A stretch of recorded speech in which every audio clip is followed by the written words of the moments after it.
Hello everyone and a warm welcome to Achievers YouTube channel. A very good morning guys and a very very happy Sunday. दोस्तों, जैसा कि पता है आप लोगों को, हम लोग हर एक संडे को क्या करते हैं, वीकली करंट अफेयर्स को रिवीजन करते हैं। इसका मतलब कि जो भी इस वीक में इंपॉर्टेंट घटनाएं घटित हुई है और आपकी परीक्षा के लिहाज से महत्वपूर्ण है, उसको हम लोग जल्दी जल्दी पढ़ लेते हैं एक बार, ठीक है, ताकि आपकी पकड़ और मजबूत हो जाए करंट अफेयर्स पर। तो दोस्तों, आज के वीकली करंट अफेयर्स में हम लोग 24 से 30 जनवरी के मध्य घटित हुए महत्वपूर्ण करंट अफेयर्स को देखेंगे। एक बात तो कन्फर्म है कि यदि आप लोग डेली करंट अफेयर्स को फॉलो कर रहे हो, साथ साथ वीकली करंट अफेयर्स को भी देख लेते हो और उसके साथ हर एक रोज हमारे टेलीग्राम ग्रुप में आप लोग क्यूज भी दे लेते हो, तो पक्का करंट अफेयर्स के 99% क्वेश्चन आपसे जरूर बनेंगे। ठीक है, बस आप हमारे साथ रेगुलर जुड़े रहो। और आपकी तैयारी सुदृढ़ करने के लिए मंथली करंट अफेयर्स का भी वीडियो लाया जाता है। तो ये सारी बातें हम लोगों के द्वारा कराया जाता है। तो आप लोगों से निवेदन है कि ज़्यादा से ज़्यादा लोगों को शेयर करके अपने यार दोस्तों को इन सारे सुविधाओं का फ़ायदा दें। ओके, बस एक रिक्वेस्ट उन लोगों से जो हमारे चैनल पर नए हैं, प्लीज़ चैनल को सब्सक्राइब कर लीजिए और बेल आइकन को प्रेस कर लीजिए। और जितने भी लोग देख रहे हैं, मुझे आशा है कि आप लोगों ने वीडियो का लाइक बटन जरूर दबा दिया होगा। ठीक है, तो हम लोग शुरू करते हैं आज के सेशन को और देखते हैं कितने क्वेश्चन हैं। मोस्टली आगे आने वाले 15 से 20 मिनट में हम टोटल सेशन को कवर कर लेंगे। ठीक है, तो चलिए शुरू करते हैं।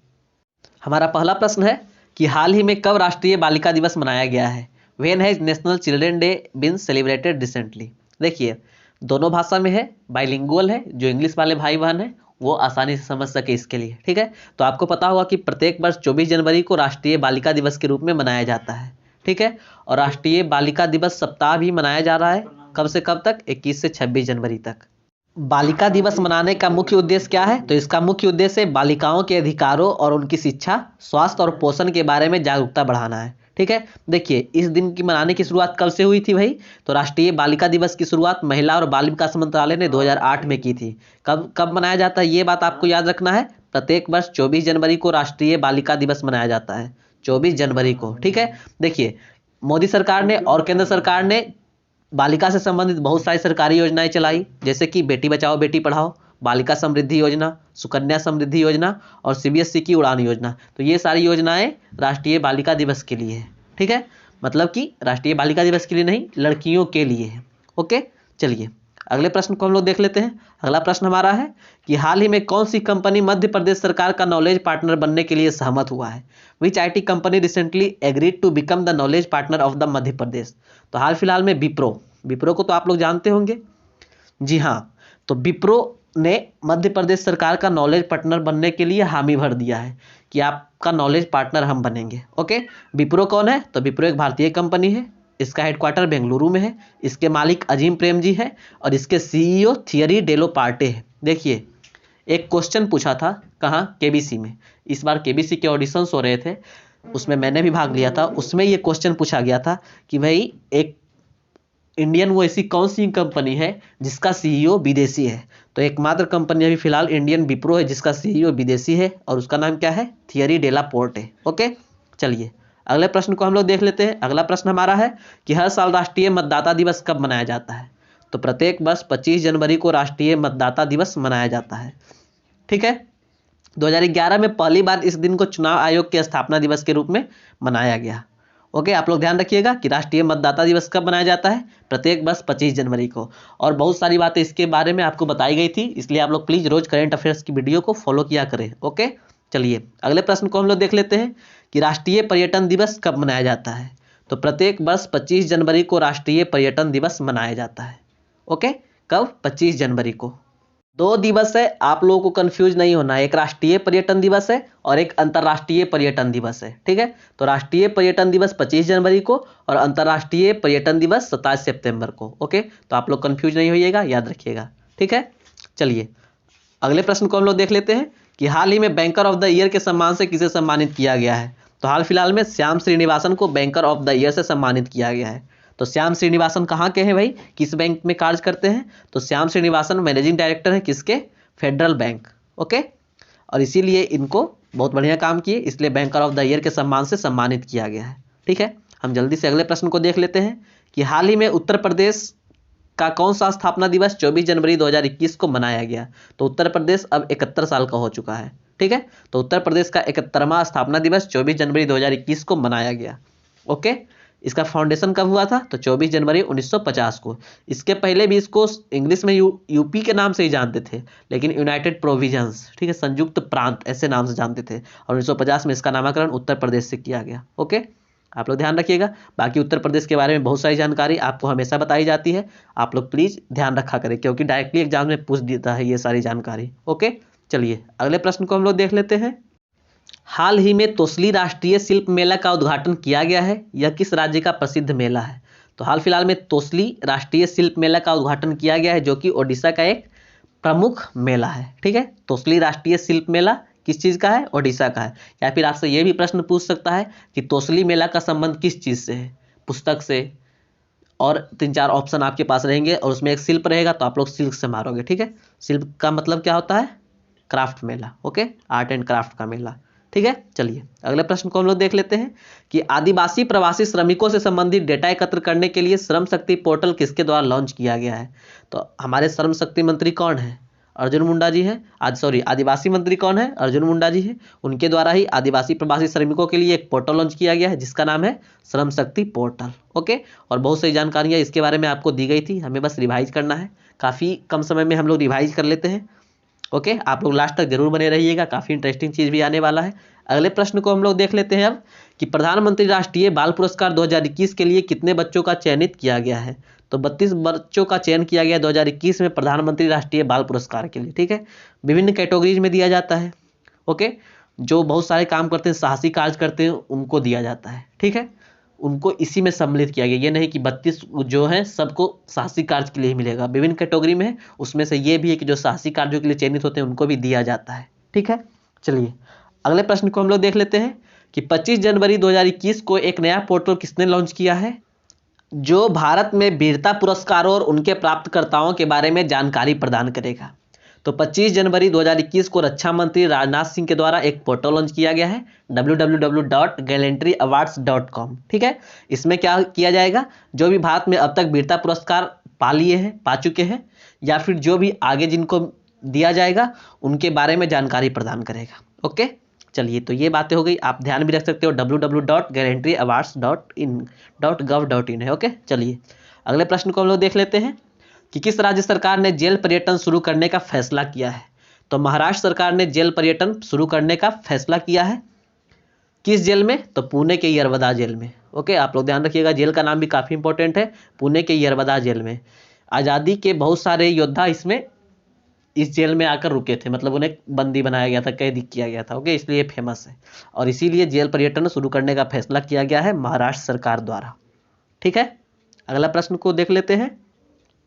दिल्ली और किस राज्य के बीच पहली व्यावसायिक उड़ान सेवा को स्पाइस जेट एयरलाइन के बॉम्बार्डियर Q400 विमान के साथ शुरू हुई है? The first commercial flight service between Delhi and which state was started with spice jet airlines Bombardier Q400 craft. देखिए, ये एयरलाइंस का जो क्राफ्ट है उसका नाम आपको ध्यान नहीं रखना है, बस आपको ये जानना है कि दिल्ली और किस राज्य के बीच पहली बार कॉमर्शियल उड़ान सेवा चालू हो चुकी है। तो दिल्ली और सिक्किम के बीच, और कौन कंपनी चालू किया है? Spice jet. ओके, इधर लिखा हुआ है, आप लोग ध्यान रखिएगा। तो पहली बार दिल्ली और सिक्किम के बीच कॉमर्शियल उड़ान सेवा चालू हुआ है। ओके, चलिए अगले प्रश्न को हम लोग देख लेते हैं कि हर साल अंतर्राष्ट्रीय सीमा शुल्क दिवस कब मनाया जाता है? International customs day, ICD full form ध्यान रखिएगा। जितने भी फुल फॉर्म है उनको आप लोग ध्यान रखिएगा, काफ़ी महत्वपूर्ण है। और ऐसे जितने भी इंटरनेशनल ऑर्गेनाइजेशन है जो भी आपके लिए महत्वपूर्ण फुल फॉर्म है, उस पर एक वीडियो लाया गया है, अभी हाल फिलहाल में वीडियो आया, काफ़ी महत्वपूर्ण है आगे आने वाले एग्जाम्स के लिए, तो आप लोग जाकर उसको भी चेक कर सकते हो। ओके, लेकिन इसके बाद फिलहाल इस प्रश्न का उत्तर हम लोग जानते हैं कि 26 जनवरी को हम लोग अंतर्राष्ट्रीय सीमा शुल्क दिवस मनाते हैं, लेकिन 26 जनवरी को हम लोग देश में क्या मनाते हैं? गणतंत्र दिवस के रूप में। और इस वर्ष का गणतंत्र दिवस थोड़ा सा दुखद रहा। सुबह में हम सबका सीना गर्व से चौड़ा हो गया कि वाह, राफेल देख लिए, बहुत सारे और सेना की करामत को देखे, और शाम होते होते न्यूज आया, ले किसान आंदोलन हो गया, किसान का हिंसा हो गया। खैर छोड़िए, उसमें हमें डीप जाना नहीं है। चलिए अगले प्रश्न को हम लोग देख लेते हैं। उसके पहले थोड़ा सा इसके बारे में और जानेंगे, ये क्यों मनाया जाता है। तो सीमा सुरक्षा बनाए रखने में कस्टम अधिकारियों और एजेंसियों की भूमिका को मान्यता देने के लिए कस्टम संगठन द्वारा 26 जनवरी को हर साल अंतर्राष्ट्रीय सीमा शुल्क दिवस मनाया जाता है। ओके, मतलब जितने भी अधिकारी हैं उनको सम्मानित किए जाने के लिए मनाया जाता है। ओके, चलिए अगले प्रश्न को हम लोग देख लेते हैं कि भारत के राष्ट्रपति ने 26 जनवरी 2021 को कितने लोगों को पद्म पुरस्कारों से सम्मानित किया है? तो 119 लोगों को इस वर्ष पद्म पुरस्कार दिए जाएंगे, जिसमें 7 पद्म विभूषण, 10 पद्म भूषण और 102 पद्मश्री पुरस्कार। और जो 7 पद्म विभूषण है उन 7 के नाम आपके ओठ पर होने चाहिए। उन 7 में 4-5 के ही, 1-2 उतने इंपॉर्टेंट नहीं है। ओके, जैसे कि शिंजो आबे।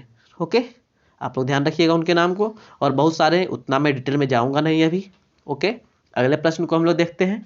हाल ही में रिलायंस इंडस्ट्रीज लिमिटेड को पीछे छोड़कर कौन सी देश की सबसे मूल्यवान कंपनी बन गई है? Recently which company has become the most valuable company living behind Reliance industries limited? तो जो आपका एग्जाम अभी करवा रहा है, कौन आपका एग्जाम करवा रहा है? चाहे एसएससी हो, चाहे रेलवे हो, या फिर जो भी हो, कौन आपका एग्जाम ले रहा है? टीसीएस। टीसीएस का फुल फॉर्म क्या है? Tata consultancy service. ओके, तो ये ही अभी रिलायंस को पीछे छोड़कर नंबर 1 पर पहुंच गया है, मतलब देश की सबसे ज़्यादा मूल्यवान कंपनी बन गई है। ओके, चलिए अगले प्रश्न को हम लोग देख लेते हैं कि हाल ही में किसने एक रॉकेट से 143 सैटेलाइट लॉन्च कर नया विश्व रिकॉर्ड बनाया है? तो अभी स्पेसएक्स ने एक रॉकेट से 143 सैटेलाइट लॉन्च कर इंडिया का रिकॉर्ड तोड़ दिया है। इसके पहले इंडिया करीब एक साथ 100 सैटेलाइट भेजकर रिकॉर्ड अपने नाम किया था। ठीक है, तो अब स्पेसएक्स, जिसके फाउंडर एलोन मस्क है, इसकी कंपनी ने एक नया विश्व रिकॉर्ड बनाया है। और अभी एलोन मस्क, सिग्नल ऐप, ये सारा काफ़ी चर्चा में रहा है। आपको ध्यान रखना है इन सारी बातों का। ठीक है, चलिए अगले प्रश्न को हम लोग देख लेते हैं। अगला प्रश्न है हमारा कि हाल ही में किसने 10वीं राष्ट्रीय हॉकी प्रतियोगिता जीती है? Recently who has won the 10th national ice hockey competition? तो भारतीय तिब्बत सीमा पुलिस, इंग्लिश में आप लोग आईटीबीपी के नाम से जानते हो।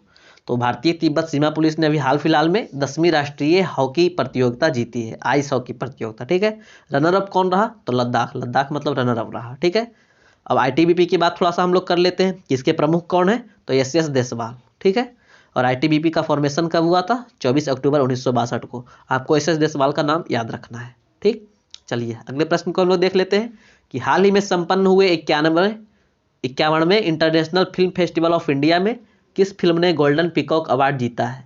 तो देखिए, जो भी बढ़िया फिल्म होता है, टॉप फिल्म होता है, उसे international film festival of India में गोल्डन पीकॉक अवार्ड दिया जाता है। ठीक है, तो इस वर्ष इनटू द डार्कनेस नामक फिल्म को गोल्डन पीकॉक अवार्ड दिया गया। ठीक है, और जब 51वें इंटरनेशनल फिल्म फेस्टिवल की बात होगी तो आपको एक और बात याद रखना है, काफ़ी इंपॉर्टेंट बात है, कि फोकस कंट्री कौन है? तो फोकस कंट्री बांग्लादेश है। ठीक है, और ये इंटरनेशनल फिल्म फेस्टिवल का 51वां संस्करण है। ओके, अगले प्रश्न को हम लोग देख लेते हैं कि हाल ही में चर्चा में रहा नाकुला दर्रा किस राज्य में स्थित है? तो सिक्किम में स्थित है। 2 दर्रे हैं, नाकुला और नाथुला। यदि मैं सिक्किम का मैप बनाऊं, मान लीजिए ये सिक्किम है, तो ये यदि हमारा इधर ये नाथुला है तो नाकुला इधर है। ओके, आप लोगों को आई थिंक श्वेता मैम काफ़ी बढ़िया तरीके से उस दिन डिस्क्राइब की थी। ठीक है, तो हल्का सा भारतीय सेना और चीनी सेना के बीच झड़प हो गया था। दरअसल बात यह है कि भारतीय सेना और चीनी सेना में हमेशा झड़प होते रहती है। चीनी सेना को जब ज़्यादा खाना हो जाता है, उनका पचता नहीं है, तो भारतीय सेना से टकराने आ जाते हैं। ये आम बात है। ओके, युद्ध नहीं है, बस ये सब धक्का मुक्की करते हैं। ठीक है, चलिए अगले प्रश्न को हम लोग देख लेते हैं कि हाल ही में किन्हें मरणोपरांत महावीर चक्र देने की घोषणा की गई है? तो कर्नल संतोष बाबू को घोषणा किया गया है कि मरणोपरांत महावीर चक्र दिया जाएगा। ओके, और ये बिहार के हैं। आपको ध्यान रखना है, कुछ बातें आप लोग जानिए कि भाई कब क्या दिया जाता है। तो युद्ध काल, जब युद्ध चल रहा हो तो उस समय जो पदक दिया जाता है उसमें परमवीर चक्र है टॉप पर, सेकेंड पर महावीर चक्र है। तो यही महावीर चक्र दिया गया है कर्नल संतोष बाबू को। ठीक है, और थर्ड पर वीर चक्र है। ओके, और शांति काल, जब युद्ध नहीं चल रहा हो, तो शांति काल में जब आप शीर्ष काम करते हो तो उसके लिए कौन सा पदक दिया जाता है? तो अशोक चक्र, कीर्ति चक्र और शौर्य चक्र। ओके, आप लोग ध्यान रखिएगा कि 2021 में किन किन कैटेगरी में किनको किनको अवार्ड दिया जाएगा। तो महावीर चक्र 1, कीर्ति चक्र 5, वीर चक्र 5 और शौर्य चक्र 5। ओके, ध्यान रखिएगा आप लोग। और ये सारा आपको कहाँ पर मिल जाएगा? www.gallantryawards.com पर आप लोग जाकर चेक करोगे कि किसको किसको मिला है, तो आपको मिल जाएगा। ओके, तो ध्यान रखिएगा आप लोग। हाँ, एक और प्रश्न बार बार पूछता है कि अभी लेटेस्ट परमवीर चक्र किन्हें मिला है? तो 1999 का कारगिल का जो युद्ध हुआ था ना, उसमें लेटेस्ट परमवीर चक्र दिया गया था। ठीक है, किनको? ये आपको कमेंट करके बताना है, मैं नहीं बताऊंगा। उस दिन बताया गया था श्वेता मैम के द्वारा। ओके, हाल ही में अक्षय कुमार के द्वारा फौजी गेम लॉन्च किया है, इसका पूर्ण रूप क्या है? ये आपका अगला प्रश्न है। देखिए, काफ़ी पॉपुलर प्रश्न था, एक बार पूछा गया था। कहाँ? केबीसी में पूछा गया था कि पबजी का फुल फॉर्म क्या है, और शायद उस बंदे ने हेल्पलाइन ली थी, उसे पता नहीं था इसका फुल फॉर्म। खैर कोई नहीं, पबजी का फुल फॉर्म है players unknown battle ground. Okay, battle guard नहीं, बैटल ग्राउंड। ओके, और फौजी का फुल फॉर्म क्या है? Fearless and United guards. I hope कि आप में से बहुत सारे लोगों ने फौजी भी खेला होगा। अभी हाल फिलहाल ही गेम आई है, 26 जनवरी को रिलीज हुई है। अभी धीरे धीरे इसमें और अपडेट आएंगे, तब ये बेहतरीन गेम बन जाएगा। ओके, और इसका मेन इंपॉर्टेंट बात क्या है, फौजी का खास बात क्या है कि इसका 20% हिस्सा जो है ना, जो भी इसका रेवेन्यू होगा, इसका 20% हिस्सा भारत के वीर फाउंडेशन में जाएगा, जो कि फौजियों के लिए है। ठीक है, चलिए अगले प्रश्न को हम लोग देख लेते हैं कि सुप्रीम कोर्ट के कॉलेजियम ने जस्टिस पीवी संजय कुमार को किस हाई कोर्ट का चीफ जस्टिस बनाने के प्रस्ताव को मंजूरी दे दी है। देखिए, देश में जितने भी हाई कोर्ट हैं, कितने हाई कोर्ट हैं? 25 हाई कोर्ट है और एक सुप्रीम कोर्ट है। तो ये सब में न्यायाधीश कैसे बनेंगे? तो सुप्रीम कोर्ट का बात छोड़िए, जो भी हाई कोर्ट है उसमें न्यायाधीश कौन बनेंगे, इसका जजमेंट कौन करता है, इसका निर्णय कौन करता है? सुप्रीम कोर्ट का कॉलेजियम करता है। ठीक है, वो एक निर्णय कर लेता है कि हाँ हमको इसका हाई कोर्ट बनाना है, फिर राष्ट्रपति से या राज्यपाल से परमिशन ले ली जाती है। ओके, तो मणिपुर हाई कोर्ट का चीफ जस्टिस के रूप में किसे भेजा गया है? पीवी संजय कुमार को। ओके, आप लोग ध्यान रखिएगा ना, मणिपुर हाई कोर्ट के चीफ जस्टिस अभी हाल फिलहाल में कौन बने हैं? संजय कुमार। ठीक है, चलिए अगले प्रश्न को हम लोग देख लेते हैं कि हाल ही में आई पुस्तक the making of Aadhaar world's largest identity platform के लेखक कौन है? Who is the author of the recent book the making of Aadhaar world's largest identity platform? तो रामसेवक शर्मा। कौन? रामसेवक शर्मा ने अभी हाल ही में एक बुक लॉन्च किया है, लिखा है। पुस्तक का नाम है the making of Aadhaar world's largest identity platform. आपको समझ आ रहा होगा कि पुस्तक का मतलब क्या है। ठीक है, मुझे इसके बारे में ज़्यादा डिटेलिंग करने की जरूरत नहीं है। एक और प्रश्न है जो काफ़ी इंपॉर्टेंट है आपके लिए कि when is international Holocaust day celebrated? अंतर्राष्ट्रीय प्रलय दिवस कब मनाया जाता है? तो प्रत्येक वर्ष बस 26 जनवरी के एक दिन बाद 27 जनवरी को अंतर्राष्ट्रीय प्रलय दिवस मनाया जाता है। ठीक है, चलिए अगले प्रश्न को हम लोग देख लेते हैं कि अंतर्राष्ट्रीय मुद्रा कोष ने 2021 में भारत के लिए कितना प्रतिशत विकास दर का अनुमान लगाया है? तो अभी हाल फिलहाल में कौन? IMF, अंतर्राष्ट्रीय मुद्रा कोष ने अनुमान लगाया है कि भारत का जो विकास दर है 11.5% रहेगा। ठीक है, इसके साथ साथ वर्ल्ड बैंक ने भी अनुमान लगाया है क्या, कि भारत का विकास दर जो है 7.3% रहेगा, 7.3% रहेगा। ठीक है, और दोनों ने, वर्ल्ड बैंक और अंतर्राष्ट्रीय मुद्रा कोष दोनों ने ये भी बताया है कि सबसे टॉप उभरती अर्थव्यवस्था कौन रहेगा? इंडिया रहेगा। ठीक है, चीन से भी ज्यादा। ओके, चलिए अगला प्रश्न है कि उत्तर प्रदेश का कौन सा जिला कोरोना से मुक्त घोषित कर दिया गया है? Which district of Uttar Pradesh has been declared free from corona? Okay, तो उत्तर प्रदेश का कौशाम्बी जिला कोरोना से मुक्त कर दिया गया है, और कौशाम्बी का एक अपना अलग ऐतिहासिक महत्व भी है। देखिए, महाजनपद काल में जब आप लोग जाते हो, ऐतिहासिक काल में मतलब एंशियंट हिस्ट्री में जब आप लोग महाजनपद काल में जाओगे, तो एक महाजनपद था जिसका नाम था बत्स। क्या नाम था? बत्स। और आपको याद हो कि बत्स की राजधानी कहाँ है? कौशाम्बी ही थी। सॉरी, बत्स की राजधानी कहाँ थी? कौशाम्बी थी। और कौशाम्बी कहाँ है पता है आपको? इलाहाबाद के आसपास का क्षेत्र को कौशाम्बी कहते थे। ठीक है, और आपको इलाहाबाद से आगे बढ़िएगा तो उधर ही आपको कौशाम्बी मिल जाएगा। ठीक है, चलिए अगले प्रश्न को हम लोग देख लेते हैं कि हाल ही में पुर्तगाल के आम चुनाव में कौन दर्ज कर दूसरी बार देश के राष्ट्रपति बन गए हैं?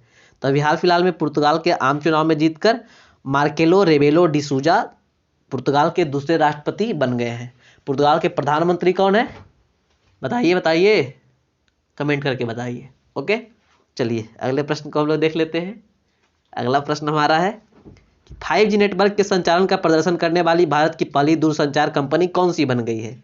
तो एयरटेल अभी हाल फिलहाल में क्या किया है? हैदराबाद में 5G लॉन्च करके चेक कर लिया है कि हाँ भाई अब हम 5G लॉन्च कर लिए हैं, अब उसमें और काम करेगा, उसके बाद 5G ला देगा। ठीक है, लेकिन जो सच्चाई है आप सबके सामने है कि यदि आप रूम में बंद हो तो 2G चलेगा, और नीचे हो तो इमरजेंसी कॉल्स लिखाएगा, बाहर जाओगे तो 4G लिख देगा। ठीक है, बाकी सिर्फ आने से कुछ नहीं होता है, पूरी तरह से संचार टाइट रहेगी तभी कुछ होगा। ठीक है, वैसे देखिए यदि बढ़िया है जल्दी से जल्दी 5G 6G 8G 9G सब आ जाए। ओके, हमें कोई दिक्कत नहीं है। 5G का मतलब 5th जनरेशन, आप लोग ध्यान रखिएगा, जब भी 5G 4G या 3G होता है उसमें G का मतलब जनरेशन होता है। ठीक, अगला प्रश्न है 28 जनवरी को किस भारतीय स्वतंत्रता सेनानी की जयंती मनाई जाती है? तो 28 जनवरी को लाला लाजपत राय की जयंती मनाई जाती है। लाला लाजपत राय से आप लोग वाकिफ होंगे, ये बेचारा डंडा, अंग्रेजों के डंडा से बेहोश हो गए थे और इसके कारण इनको मृत्यु हो गई थी। साइमन कमीशन का विरोध कर रहे थे तब। ये गर्म दल के नेता थे। ठीक है, लाल बाल पाल आप लोगों ने नाम सुना होगा, उस तिकड़म के ये प्रमुख थे। लाल बाल पाल, लाल लाला लाजपत राय, बाल गंगाधर तिलक और पाल बिपिन चंद्र पाल। ठीक है, तो ये थे हमारे लाला लाजपत राय। और बहुत सारी बातें, पंजाब केसरी के नाम से भी इनको जानते हैं आप लोग। बहुत सारी बातें बताई गई थी, मैं बस आपको रिवाइज करवा रहा हूँ। अगले प्रश्न को हम लोग देख लेते हैं कि 2022 महिला एशिया कप फुटबॉल का मेजबानी कौन सा राष्ट्र करेगा। जो महिला एशिया कप होने वाला है फुटबॉल में, इसकी मेजबानी कौन करेगा 2022 में? तो कोई नहीं करेगा, हमारा ही इंडिया करेगा। कौन करेगा? हमारा इंडिया। कब से कब तक? 20 जनवरी से 6 फरवरी तक। ठीक है, और 2023 में फिर मेंस का ये भी होना है, क्या? Hockey world cup. कहाँ? ओडिशा, भुवनेश्वर और राउरकेला में। ओके, चलिए अगले प्रश्न को हम लोग देख लेते हैं कि जालियांवाला बाग शताब्दी स्मारक पार्क की आधारशिला कहाँ रखी गई है। तो जालियांवाला बाग शताब्दी स्मारक पार्क की आधारशिला अमृतसर में रखी गई है। शताब्दी मतलब 100 साल। 1919 में कांड हुआ था जालियांवाला बाग का, तो उसके 100 साल कब पूरा हुए? 2019 में। लेकिन अब रखा गया इसका शताब्दी स्मारक पार्क की आधारशिला कहाँ? अमृतसर में। किसके द्वारा? जो पंजाब के मुख्यमंत्री हैं कैप्टन अमरिंदर सिंह, उनके द्वारा। ओके, अगले प्रश्न को हम लोग देख लेते हैं कि कोरोना वायरस महामारी से निपटने में आलोचना के चलते किस देश के प्रधानमंत्री गुइसेप कोंटे ने हाल ही में इस्तीफा दे दिया है। तो इटली के प्रधानमंत्री हैं, सॉरी अभय नहीं थे, कौन, नाम क्या है? गुइसेप कोंटे। इन्होंने क्या किया? इस्तीफा दे दिया। क्यों? क्योंकि इनकी बहुत आलोचना हुई कि आप कोरोना वायरस महामारी से बढ़िया से नहीं निपट पाए। ओके, तो ऐसी बात है तो बहुत सारे लोगों को इस्तीफा दे देना चाहिए, जैसा कि मुझे लगता है। चलिए अगले प्रश्न को हम लोग देख लेते हैं कि हाल ही में भारतीय स्टेट बैंक के प्रबंध निदेशक का मतलब होता है एमडी, मैनेजिंग डायरेक्टर के रूप में किन्हें नियुक्त किया गया है। तो स्वामीनाथन जानकीरमन और अश्विनी कुमार तिवारी दोनों को नियुक्त किया गया है स्टेट बैंक के निदेशक के रूप में। ओके, भारतीय एसबीआई के प्रमुख कौन है, ये आपको कमेंट करके बताना है। ठीक, 3 क्वेश्चन आज का हो गया है।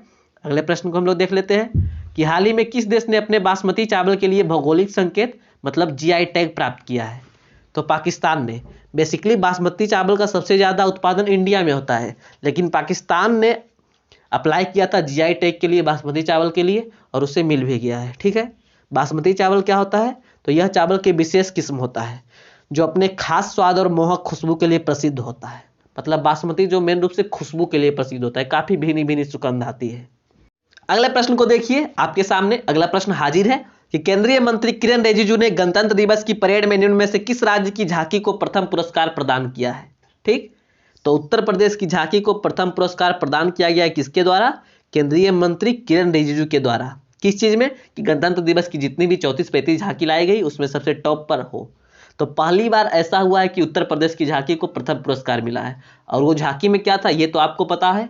जी हाँ, श्री राम जी का जो मंदिर बन रहा है उसके बारे में उसमें प्रदर्शन किया गया था। ठीक है, भव्य श्री राम मंदिर की झांकी प्रदर्शित की गई थी। ओके दोस्तों, तो श्री राम के नाम के साथ आज का हमारा ये सेशन खत्म होता है। आई होप कि आपने इस सेशन को काफी पसंद किया होगा। अंत तक बने रहने के लिए आपका बहुत बहुत धन्यवाद। प्लीज वीडियो को लाइक करते जाइएगा और जितने भी प्रश्न पूछे गए 3 प्रश्न मैंने पूछा है उसका जवाब कमेंट करके जरूर दीजिएगा। ठीक है, मिलता हूँ आपसे अगले वीकली करेंट अफेयर्स वीडियो में। तब तक के लिए अपना ख्याल रखिएगा। जय हिंद, जय श्री राम, गुड बाय।